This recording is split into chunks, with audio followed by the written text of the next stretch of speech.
So thank you very much for coming. This is going to be a very different presentation, and I hope you're not going to feel a little overwhelmed. But if you do, please, can you hear me right? Please do stop me.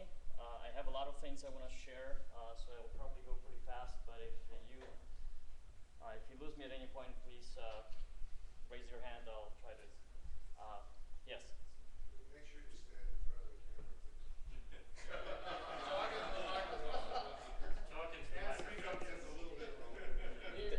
This is, thank you for a reminder. This is where.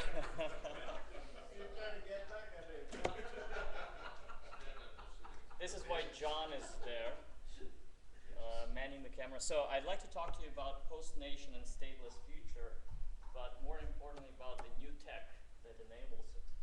I'm not a big political scientist to stipulate about the post-nation world or how the political map will look like. However, what I can tell you are the technologies that enable it. So let's jump right in. So so we'll talk about that, and we'll look at the. We'll do a SWOT analysis, which is strengths, weaknesses, opportunities, and threats. Ready? So let's talk about what is a nation, what is a country. So starting with Stone Age, we had families and extended families. Then we moved to villages, and then we finally arrived to states. Now we have state unions, which are multiple countries that join, that they have common ideas, and that they have this state unions. And why do we need these increasingly bigger and stronger unions or communities of humans? So mainly, originally it was for safety and defense. More and more, it's now for joint action towards getting your goals met, and recently more about power and recognition. If you belong to a big community or group, you feel very powerful. You can dictate your. You can make a lot of things done. You can get a lot of things done. So let's talk about the unifying factors. So historically, in order to bring people together, they need to be in geographic proximity. So they need to live together, right? You don't have a country that spans multiple continents, et cetera, et cetera. So originally, historically, people had to live pretty close together to form groups. Starting with family, extended family in the Stone Age, and going to state unions like the European Union. They all have they are all pretty close to each other. However, now with all the new tech, there's an explosion of things that bring people together. There are similar interests. There's culture that they share. They may not live in the same area, but they're Ukrainians in the United States and Canada. There are more Ukrainian than most of the Ukrainians in the Ukraine, or in Ukraine. Sorry, I'm supposed to use the. Roman lectured me to stop using that article with this. I just sent you. Just did it. I just sent you a link. Yeah. I think I listened to a lot of Americans making mistakes yesterday with the from Ukraine. Anyway, they share common rules and common goals. And you don't even have to be, so physical or the geographical proximity doesn't really matter anymore because of all the new technologies. Now, changing your group has always been very difficult historically. If you want to move, if you don't like your neighbors anymore, historically it's been very hard. Now it's, there's conflict. Now it's a lot easier to go to a different website, delete your Facebook account. Can be done within seconds and go to an alternative. And there are now virtual groups, as that's what we're talking about, that have spanned historical boundaries. So we have multinational corporations. We have interest groups that have people from all kinds of countries, but they all share all kinds of areas. They all share similar goals. And now we have virtual worlds and economies like Second Life, like World of Warcraft, that have internal budgets and actually making money. You can make a lot of money in the World of Warcraft. And there are many people, designers that do that. They're selling virtual goods. Now there is a third and sort of a hybrid proactive approach where some people are trying to combine both ideas of geographic proximity and sort of similar goals, similar interest groups. So there is a movement called seasteading. That's a great example of this proactive approach.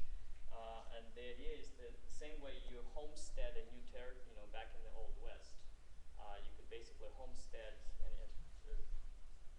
a piece of land, and you can make your own rules, and people can join your community. The same way, these folks, you can go on seasteading.org and learn all about it. They're actually so the same way they like to homestead the high seas, because that's the only place left that's not claimed. All the other land has been claimed by different countries, and et cetera, et cetera. Then there are billionaire clubs in Dubai and other places that so you combine these geographic proximity, so people get together and they enjoy each other's company. Now, what enabling factors can we do? What are some of the factors that enable this? So there's of course a framework. There's a bunch of frameworks that allow us to get close to people of similar interests. I think the most important one, or the original factor, was widespread use of English as a common language for commerce, for business, for technology. Now, American business culture is another framework for transactions. You expect a certain level of certain culture, certain way of behaving, et cetera, and that's what allows. Internet is of course a huge factor in it as well, and Hollywood with all the shows explains the social interactions to people in Africa and other places, and they sort of know how these people in the West live and work, of course, with a lot of dissimilarities, but nonetheless, there is some sort of a framework there. So right now, what's very interesting is in this homogeneous, or the world that gets more and more homogeneous, it's very important to discover discontinuities. Where do we have something that sticks out that we can really capitalize on, improve? So all of those things, discontinuities, provide opportunities for growth. For example, improving standards of living, improving or sort of leveling out these discontinuities in knowledge and skills will not only help people who are on a lower level, but also will provide a lot of opportunities. Like a good example is outsourcing to India, right? How much economic growth has Indian economy enjoyed because of all the outsourcing? Any questions so far?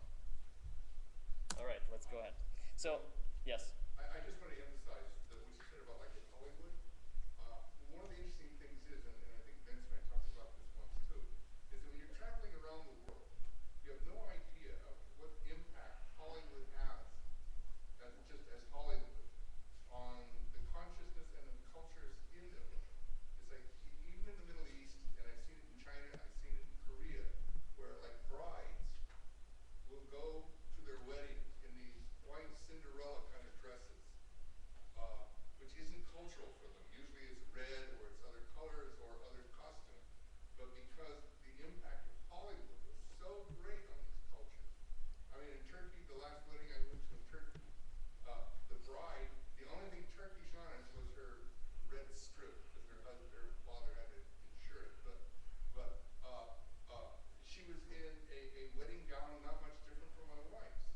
Thank you, Rob. We'll continue. We'll have a chance to comment later. So yeah, so that's an example, a great example of sort of crossing the boundaries and help people understanding each other in different frameworks. So let's do a little brainstorming and sort of think about what an internet-based society might look like. You know, a place where you have pretty much, no rules, there are different types of rules, but the society that would be a minimalistic sort of way to run,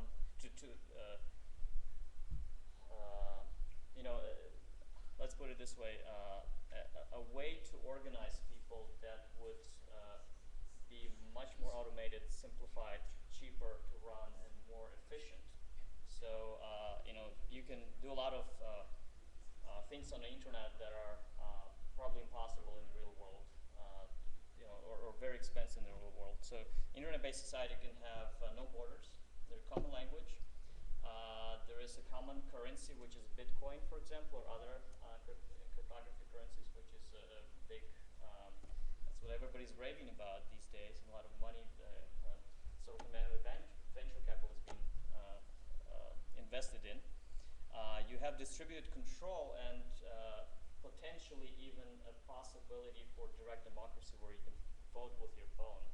Not sure whether it's a good thing or not, but it's very easy to implement. So we know so we don't need representation. But you need probably a good idea to have somebody to ask opinions from anyway. You have instantaneous travel, which is also called teleportation in Second Life, where you can, if you do a lot of, if you do a lot of online meetings, you know exactly what I mean. You can you can use Skype and call somebody in France, and you can have them online in within a matter of minutes.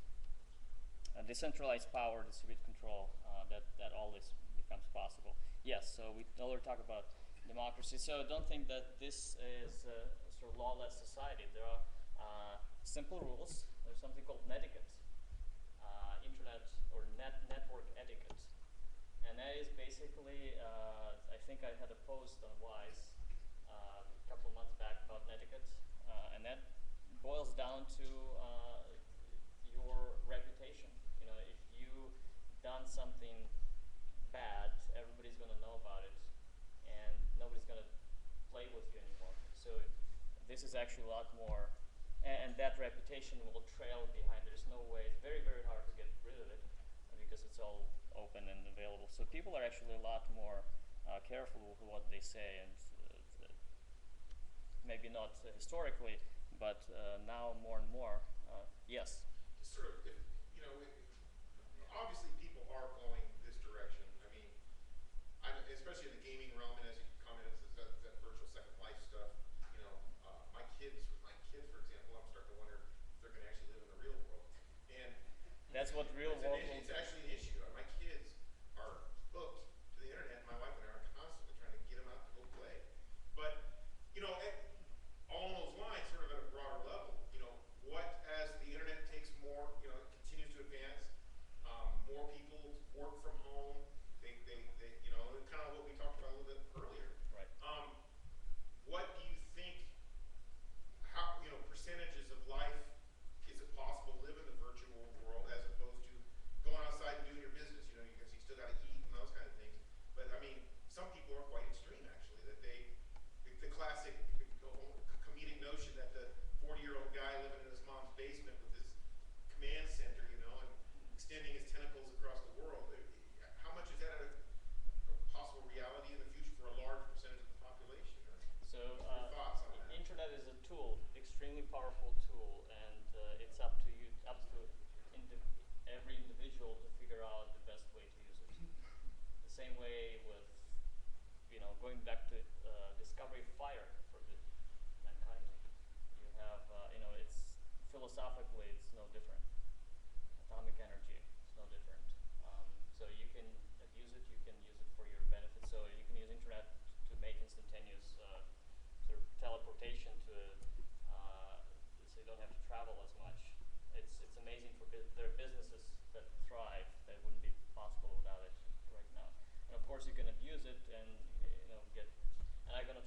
years later. All the new diseases, the new conditions, new problems that are associated. So you have to be able, you have to figure out what the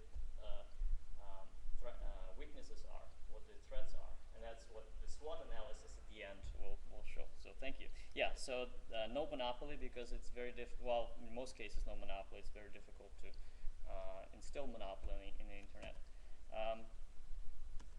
All right, so let's talk about the future tech. And I'm going to show you, still have about 15 minutes left.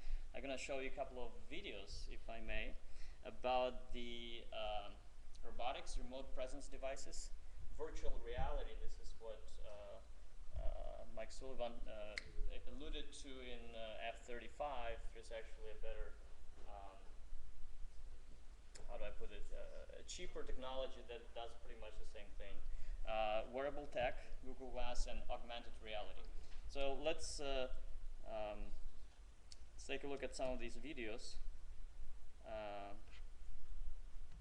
And some of them are very humorous, so sit back, relax. Well, my personal favourite, wind. And if I wished, I could wear these, but I don't. And for a totally immersive experience, I merely need to don this, the Oculus Rift headset. Why go outside when you can have vivid, being lost in a forest dreams here? And this way, I've cut down on the travel. I'm walking across some hills, much like Julie Andrews. See, after a while, you do start to feel quite seasick.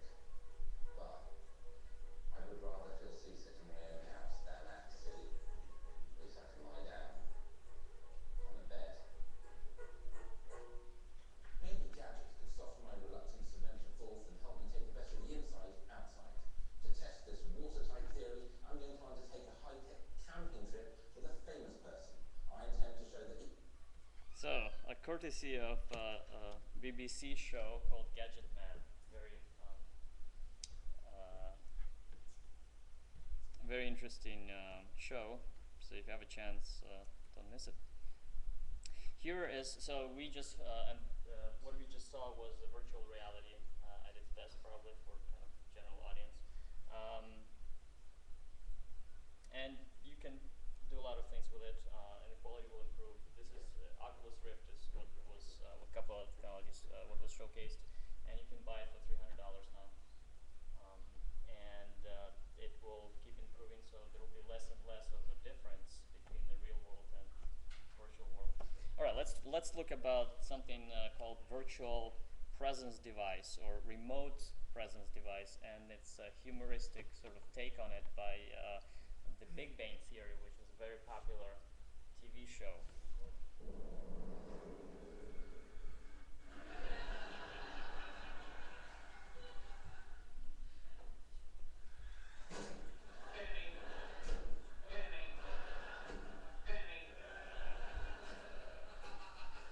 What up, Showbot?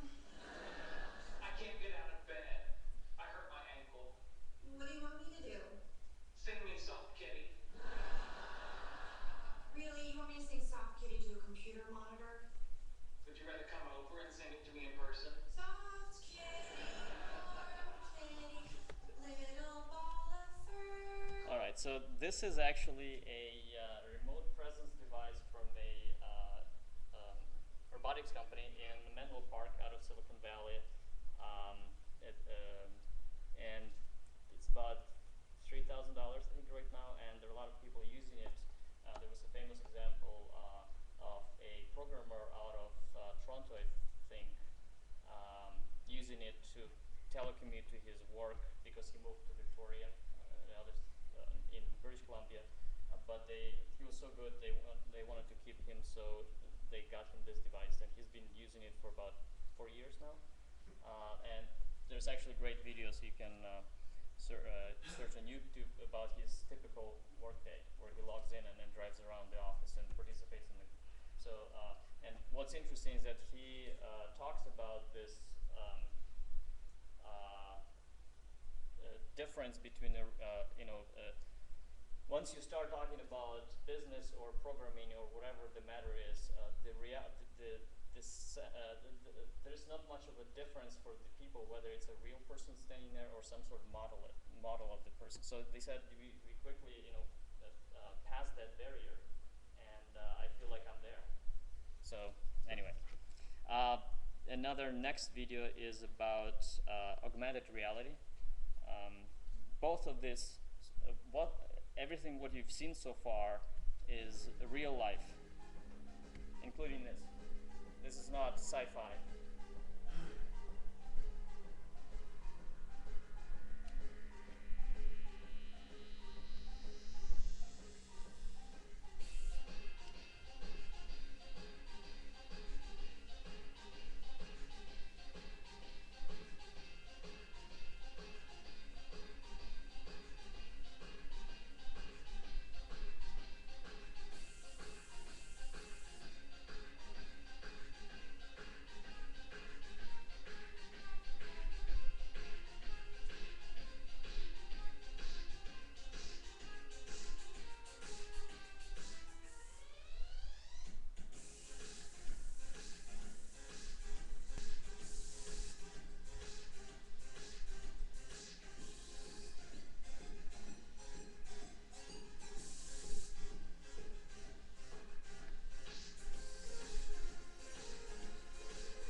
So what you've seen is one of the best examples of something called augmented reality. So you have an overlay in real time on your field, pretty much full field of vision, and there's overlay of virtual information. So you see all this augmentation, additional functionality that comes Terminator vision, but with a lot more functionality there. All right, and one last futuristic video, if I may. And that's going to answer your question about how to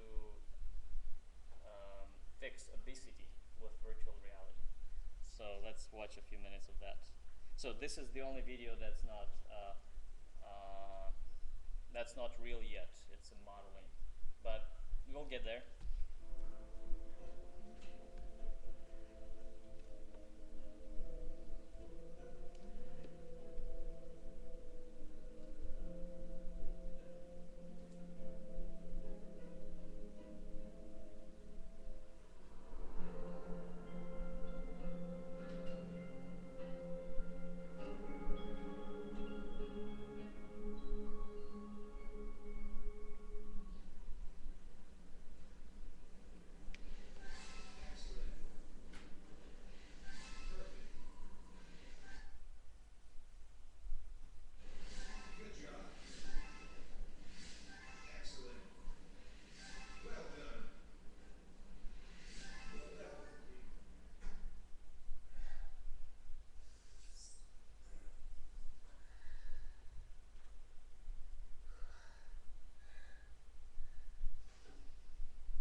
sorry, but I will have to ask you to watch this on your own time to see how this date progresses.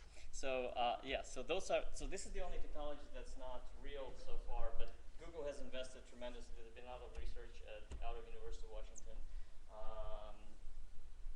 What's his name? Babak is his first name. Google has acquired the whole team out of. They were working on contact lenses that have internal displays, so you can actually. They've demonstrated some of the technology that you see here, but the first technology out of that team now is called Google Glass, which you've probably heard of. And I think the next step will be really embedded something like this in your contact lenses, so you will have a lot more intimate connection with the technology. Do you have a time projection on that, when something like that will be mainstream? That's a very 10 years. Contact lenses. Google Glass is already a reality. You can get it for, well, if you're a developer, you can get it now. They were supposed to release it this year, late this year, to the general public. They'll probably delay it till early mid 2014. So you'll be able to get. It's actually the technology is there. They're just improving the battery life, making sure there's enough apps for you to run on those Google Glasses. So there's nothing difficult there. All right. Yeah, so this is the feature text. So let's talk about the matrix. So somebody once said that it's actually from a TV show called Caprica. He said the difference that makes no difference is no difference. In other words, if the model of the world is good enough, people stop caring whether it's a real world or not. Look at the digital pianos.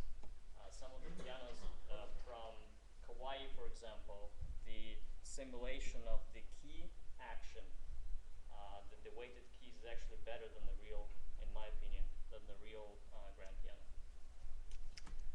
Yeah, so finally let's look at the SWOT, strength, opportunities, and threats of this new technology and where it will bring us.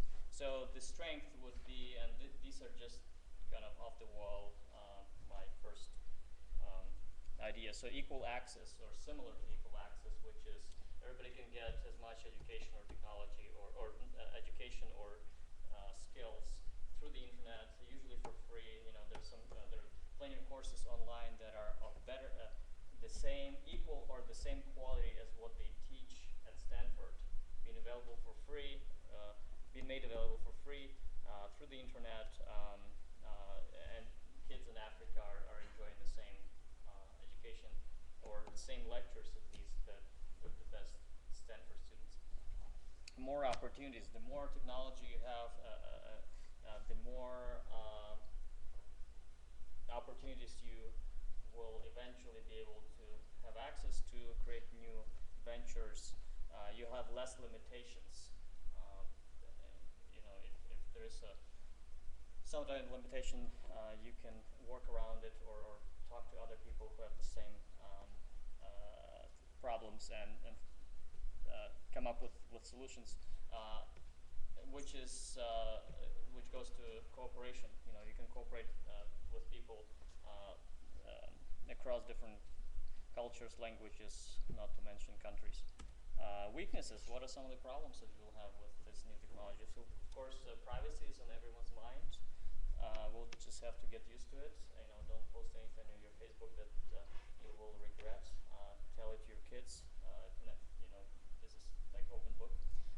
And of course, new disorders, obesity or loss of personality. And if you take it too seriously, you could get burned. Famous, you know, the first humans that got in touch with fire. Some were pretty smart, and they made, you know, very tasty meal out of it, and some got burned. So I don't see any philosophical difference. This is kind of on a higher level now. Complexity, yes. Stuff gets complicated, but it's more exciting. You know, you can do so many more things that your parents have never thought would be possible. And of course, we'll have digital divide. We already see that people who are thinking on the next level, there's always going to be some type of divide there because of not access to the technology, but access or ways of thinking or different mindset. Opportunities. So, this sort of stuff brings this almost anything is possible attitude, and you can really unfold your potential. You can really maximize. You know what you're doing. It's very, you got to be very strong and make sure that you follow the best judgment. There's a lot of what's this word? A lot of temptations, but on the other hand, there's a lot of opportunities there. So make sure you look at the opportunities there. And threats. So the major threat has been so far, from what I understand, is losing cultural diversity, and some of the other connected threats. Increased competition is probably just as important. You have 2-3 billion people coming online in the next 5-10 years, maybe a little more. So you'll have to not only compete with all the folks, all the smart folks in Silicon Valley, but you'll have to compete with all the smart and very low-cost workforce in Africa and India and other places. So those who are taking graduate courses at the universities now, they will have to make sure they have a lot to offer, because it's very easy to replace them if they don't really provide anything unique. And the standard of living is going to be leveling out more and more across nations and countries. You already see this happening in India and other places where the economic development, the outsourcing and other things have boosted their China, a huge example. But yeah, so it is a threat for developed world. It is actually an opportunity or a good thing for a developing world. So future is whatever you make it. As the immortal. Any guesses who said that? Any guess who said this phrase? The future is whatever you make it, or you make of it. Donald Duck. No. Steve Jobs. Everybody. This was actually, I think. Well, I don't know. Maybe somebody before that, but this phrase became popular from a third movie, the last movie of the Back to the Future trilogy. The Doc Brown, when he came back from the past, he said, "The future is not written. The future is whatever you make of it." So Buckminster Fuller. maybe, I don't know. So the really interesting read is a book by Thomas Friedman called "The World is Flat." I think it's in the 3rd or 4th edition now. He's talking about the flattening of the opening up the playing ground to everybody in the world. Very fascinating read. If you don't have the time, at least get some sort of summary. He also gives a lot of talks on the topic, so you can watch his presentation on YouTube. So that will give you Fantastic Voyage, Long Live Enough to Live Forever. Is another book by Ray Kurzweil, who is an American inventor, futurist, works at Google. He's got all the money in the world now to work on artificial intelligence, to make computers as smart as people are. And some of my initiatives in sort of this direction is futureliving.info, applying software development principles to architecture of live workspaces, and Walking Innovators. Unfortunately, only the Hawaii chapter survived, so if you're ever in Hawaii, please make sure to join us. And thank you very much. Any questions? Yes. Free education. I'm sorry, the gentleman in the back, all the way in the back, was first by a millisecond.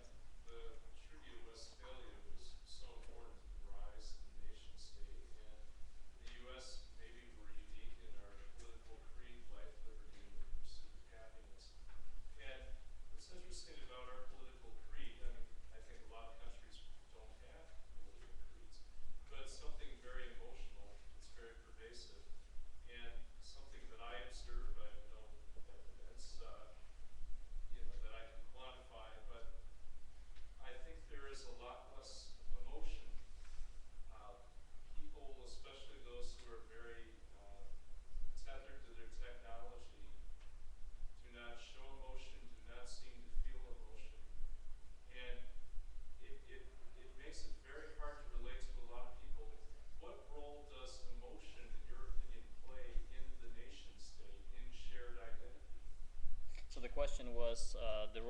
emotion in the connected world, in sort of remote, in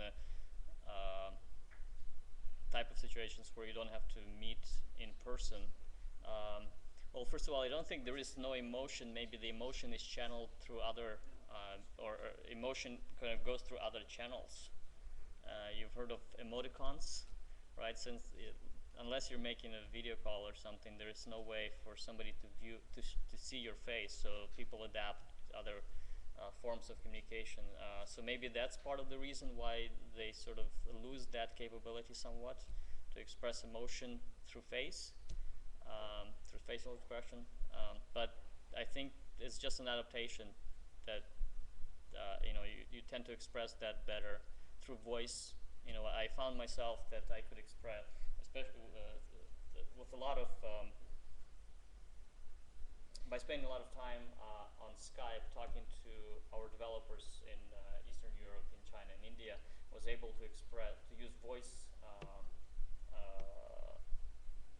and pronunciation and everything to express emotion and express other things. So you have this channel, limited channel, and you sort of adapt. So I don't know. Does that answer the question, or partially?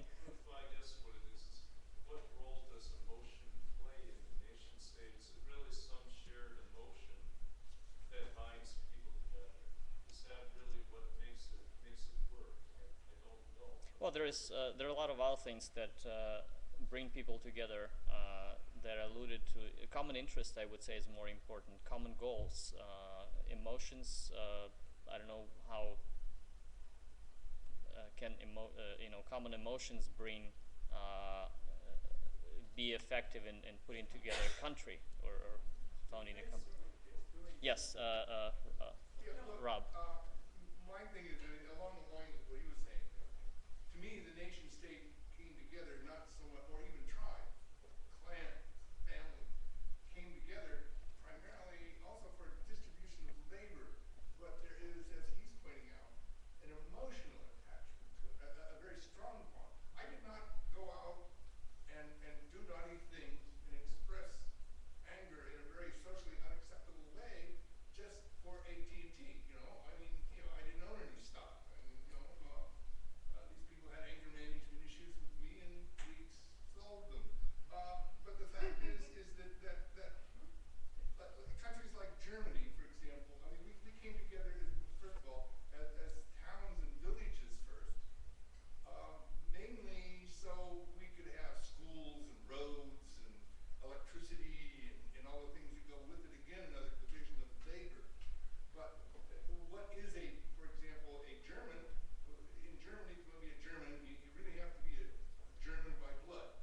In America, we've always struggled with the idea of what is an American. I don't think I've ever said anybody isn't an American who says they are, because we have no definition. It is accepted that you have a certain common, we all have a certain shared common beliefs. And that's all we are. We are a country of beliefs. But, and going forward, this communication by the internet, instead of bringing us together, and we have discussed this, and I'm throwing this to the audience as much, is tearing us apart as much as it may be bringing us together. And it isn't just a guy down in his mother's basement. It's the world, yes, is getting smaller and smaller, but the world itself seems to be devolving into smaller and smaller groups. The Czech breakup with Slovakia, Dagestanis demanding their own language and people, English, Avars, people most of you have never even heard of, running around this world demanding their language, their people, their little culture. We in America are kind of dividing up into ethnic Americans, hyphenated Americans, is what his name would say. And all this it seems to be tearing us further and further apart the more we go into our little computer world. Yes, I may just talk with somebody in Tashkent, and we may be friends online, but we have no shared values, no anything. We're not really together. So the question is how. And it's along with him is I'm just saying, I'm trying to convince you that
question was whether we will further divide our countries Yeah, yes.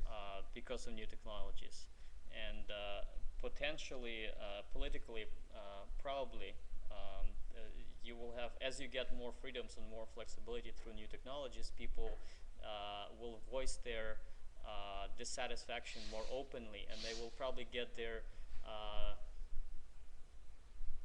goals met somehow, or their whatever they're struggling for.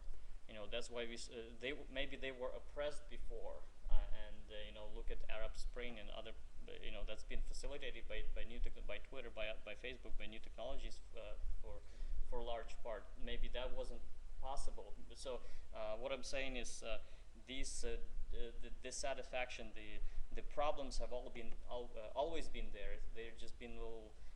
There was no way to make it happen. Now that you have a new technology that enables it, it comes up.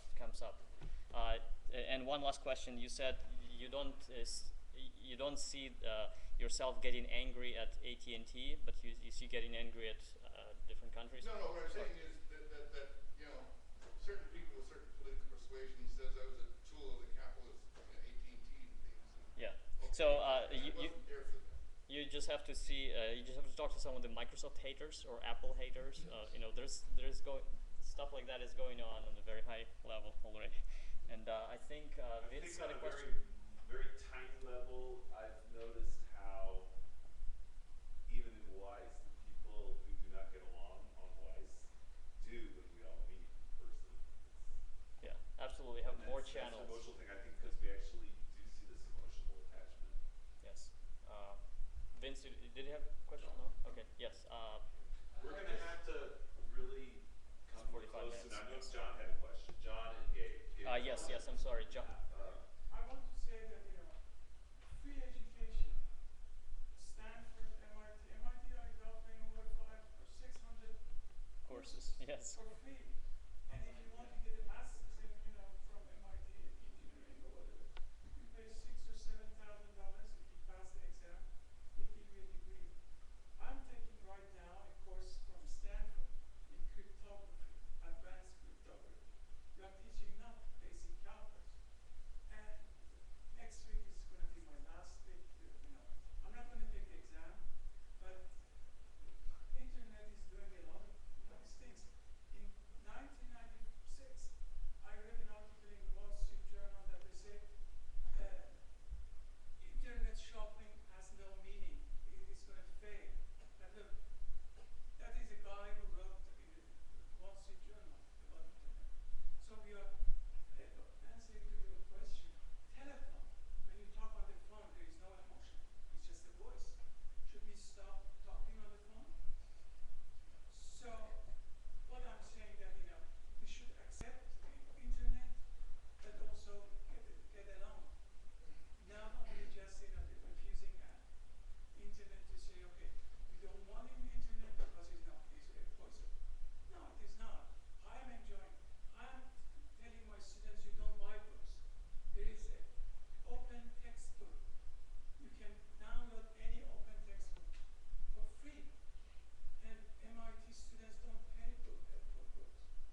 question is, do I think, or do I imagine a future where there is no nation state because we can do most of the stuff through the internet? Ultimately, maybe yes. I would say so, because a lot of things that we have, in my limited understanding, what the functionality of a nation state is now, you can do a lot of things through the internet. And if you, for example, the defense, or one of the first one of the most important things that people got together is to protect themselves. If you somehow remove the impetus to fight through understanding and sort of communication, then there won't be any need to have a huge army that protect. Maybe the same way Germans and French don't fight each other because they are part of something bigger. Maybe we can all become a part of some sort of Earth alliance and stop wasting money and making somebody extremely rich by giving them trillions of dollars to make weapons for both sides. Maybe we can invest all that money, resources into creating a better future for ourselves. Yes. Lois. Lois will Yes. have the last word. Oh, well, I was born at the depths of the Depression in 1932, and I remember the Second World War because I was in grade school, old enough to remember things about it. And then, the first thing I knew, there was a Cold War. It was the Soviets, our former allies, and the Chinese both became enemies. Our people who were our friends, switched sides, which made me very wary of propaganda. I mean, the Germans and the Italians and the Japanese became our great friends, okay? So I didn't think that I would live to have grandchildren in 1950 when the Korean War began. I didn't think that would happen. All of a sudden I woke up, it was 1984. 1984. And I had already heard a Soviet scientist say that a terrible accident had occurred in Siberia with a big bomb, that really scared those guys. And we certainly had enough scaring with Hiroshima and the big bomb and so forth and so on. Well, then eventually that was the end of the Soviet Union. It became Russia and so forth, and Central Asia, whatever. But in about 1970, the environmental movement really got going in this country.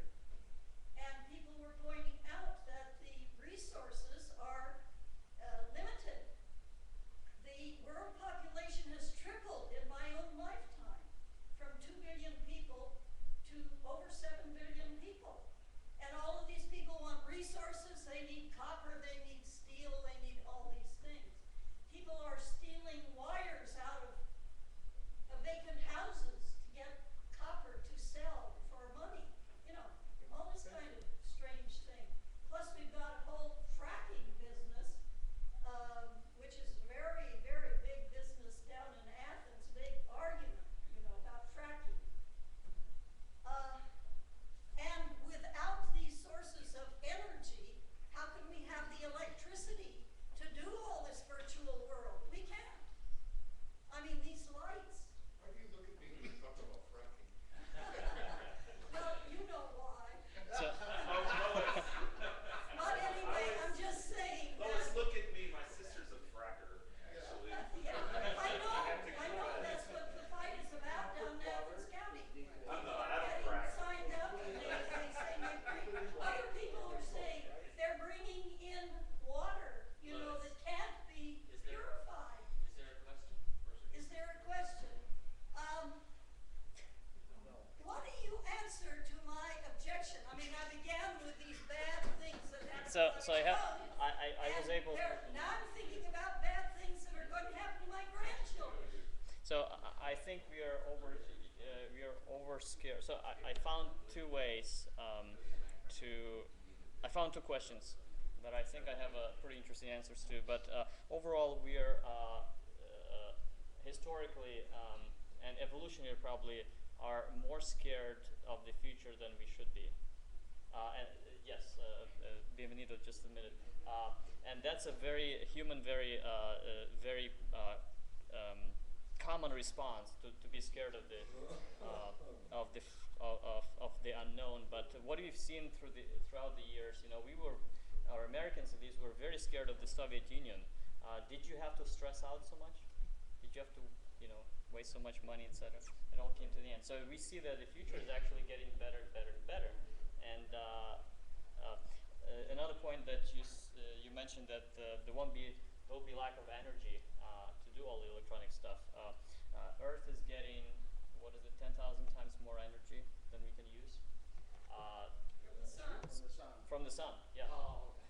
So another idea was with the modern solar panels, if you cover all the territory that a nuclear plant uses, that nuclear plant needs, if you build a nuclear station, you don't just build a reactor and then you put people around it. You have to have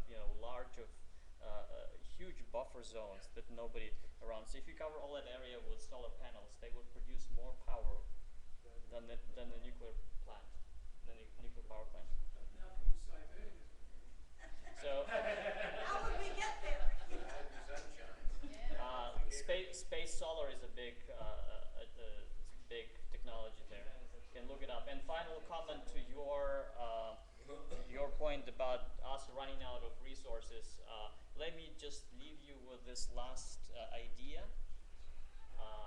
Asteroid mining. Look it up. There's two companies doing active research on asteroid mining. Somebody calculated an average size asteroid, the amount of precious metals that it holds is $1 to $3 trillion in platinum, metals, all that stuff. So I see huge opportunities. Let's just focus on opportunities, not get ourselves scared again. Thank you very much. Thank you.